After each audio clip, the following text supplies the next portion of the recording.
Come and spend a beautiful day at the ranch with me. First step is to pull out all of my Nana's flowers, that way they can get some nice sunlight during the day. It is still too cold for them to be out at nighttime, so we move them in and out every single day. My Nana's biggest focus in the summertime is definitely her flowers, so she has tons of them. This is only the beginning of her summer start. Her yard is the most beautiful yard I think I've ever seen. Genuinely, I'm not just saying that because she's my Nana, but she puts so much love, time, and energy into her flowers and making sure that everything is as beautiful as possible, and I really look up to her for it. I definitely did not get the flower gene. I am not as good with flowers as she is, but she's also who taught me the majority of what I know about plants and gardening.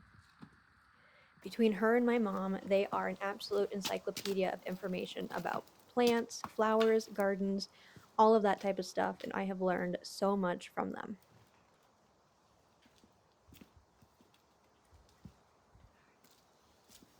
So one of the bigger projects that I really need to get done is organizing the greenhouse. And I'll go ahead and show you just how bad it is. Today we're going to go ahead and revamp it, get it good organized, go through, throw stuff away that we don't need any longer, and get it ready to start bringing some plants in here because it is now almost warm enough that we can get some plants in here and they can get growing, get nice and big.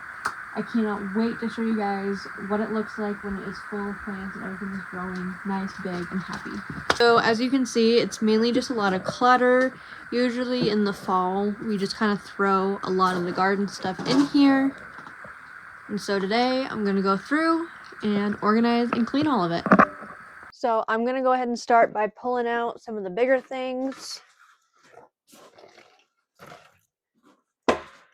like this barrel that I really hope that there's nothing living underneath it.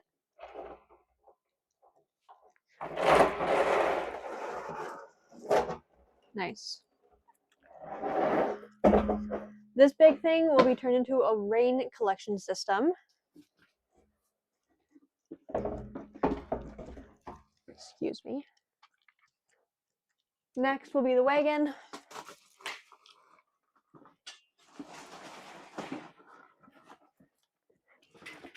Now I'm actually going to just go through and lay out pots how I want them to be set up when I bring my plants in here.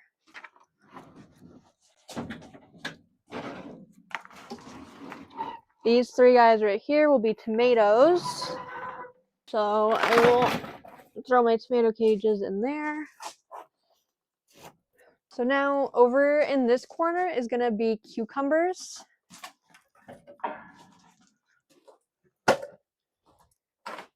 And I use this garden fencing for them to climb up.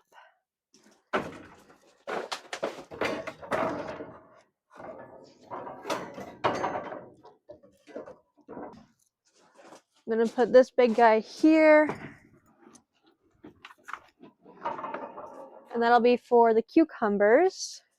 So then over here, I'm going to do these two big pots, and these are going to be for pepper plants. Those will each be peppers, tomatoes, and then the majority of my herbs are grown at my house. But I do plan on having a few pots for herbs in the greenhouse, which will mainly be these guys. Really did get a lot done in here today. I'm pretty proud of how it ended up turning out, so I'll go ahead and show you just exactly everything that we got done. So I cleared off this whole area. This will become like a little workstation kind of an area. Over here, we will have all of our cucumbers and smaller trailing plants. These will be our herbs. I also moved all of our empty pots and kind of organized them a little bit. These big pots over here, these will all be our tomatoes, and then these two will be our pepper plants.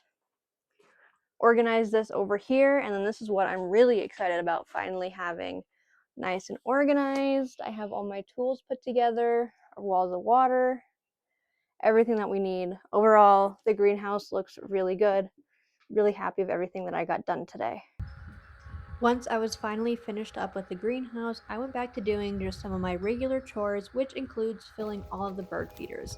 My Nana and Papa love their birds and have tons of them that come and feed at their property and nest and just hang out around here. So we always like to make sure that they have food available for them at all times.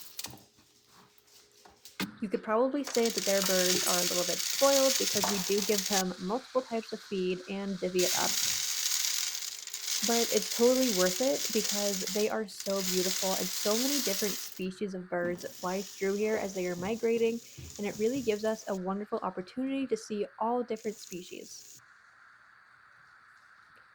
I'm a really big fan of having wildlife around your house. You should never be feeding other wildlife besides birds, and we don't, but the birds are really happy, and that is really important to us. I'm actually using this new stuff called bark butter. I've never used it before, but we were told to try it out for some of our woodpeckers that are actually destroying a few of our trees. You just spread this spread into the special bird feeder and they peck it out. When I put this up and came back the next day, it was completely empty. When I refilled it and sat and watched for a while, it definitely was the woodpeckers that were coming and eating the majority of it. So I made sure to fill it up for them and get everything put back out so they could all come and get their snacks.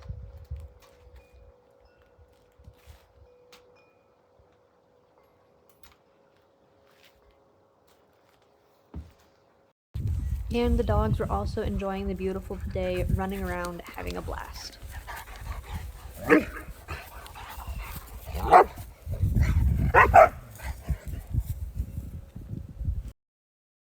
One of my Nana's iris is open, so I had to take a picture of it because it is so beautiful.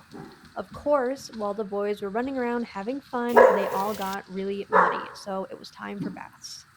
My absolute favorite feature of my grandparents' house has to be this built-in dog bath. It might not look like a lot to the naked eye, but for people who need to wash their dogs often, this is an absolute lifesaver. The dogs don't have to come inside anymore and jump in the bathtub. They're not bringing in all the dirt and mud, which is the entire point of trying to keep them as clean as possible inside. The other part about it that I really like is it has both hot and cold water, so no hose baths for these spoiled pups. I am fortunate enough that all the dogs sit really well in baths and I don't have to manhandle them the entire time, but every now and then they do get distracted and want to bolt on me. I find it to be pretty important to keep your dogs as clean as possible during the summer months. At least here in Montana, mud cakes on really thick depending on where you're located at. And Loki here has sensitive skin, so if we leave all the dust, dirt, mud, all of that on him, he's gonna get super itchy and uncomfortable. So keeping him clean is a super important step to making sure that he is happy and healthy. We do this as needed, but on schedule, we do it about every 2 to 3 weeks just to maintain a normal schedule for him. Obviously, if he gets muddy, he gets baths more often. This was more of a half bath. He didn't need a full one, but he is feeling much better after getting it done. After I get done bathing all the dogs, I take some time and just enjoy the scenery.